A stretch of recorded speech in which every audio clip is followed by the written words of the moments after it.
না, আমি এটাকে সাপোর্ট করতে পারছি না। এই যে হোলির দিন বুরা না মানো হোলি হে বলে মাতলামিটাকে নর্মালাইজ করা হয়, আই কান্ট সাপোর্ট দ্যাট। কেন?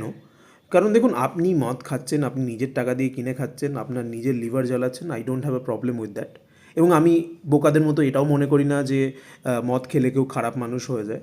সেটা তার নিজস্ব ব্যাপার। সে ভালো মানুষ হলেও যদি সে মদ খায় তাহলে সে ভালো মানুষ থাকবে, আর যদি খারাপ মানুষ হয়ে যদি মদ খায় সে খারাপ মানুষই থাকবে। কিন্তু মাতলামিটা অভদ্রতা, এবং অভদ্রতা একটা ফেস্টিভ্যালের নামে নর্মালাইজ করা চলে না। প্রথমত, কিছু মানুষ আছে যারা রং মাখতে চায় না, তাদেরকে জোর করে রংটা মাখানো হয়।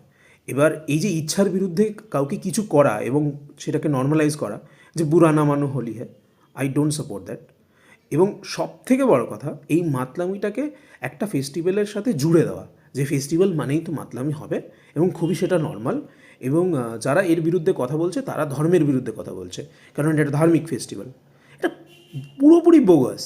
আপনি আপনার ধর্ম পালন করুন না, আপনাকে তো কেউ বাজে কথা বলছে না। কিন্তু আপনি যে অভদ্রতা করবেন মদ খেয়ে, আপনি যে রাস্তার মধ্যে পড়ে থাকবেন, পড়ে থাকতে পারেন, কিন্তু আপনি আপনার জন্য যখন অন্য মানুষের প্রবলেম হবে, আপনি যখন অন্যের মানুষের ইচ্ছার বিরুদ্ধে কাজটা করবেন, সেটাকে আমি সাপোর্ট করছি না।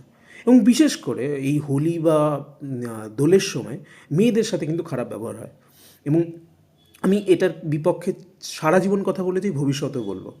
কারণ দেখুন, মদ আপনি খেতে পারেন, একই কথা বলছি, কিন্তু মাতলামিটা করবেন না। আপনি কি আমার সাথে একমত? জানান কমেন্টে।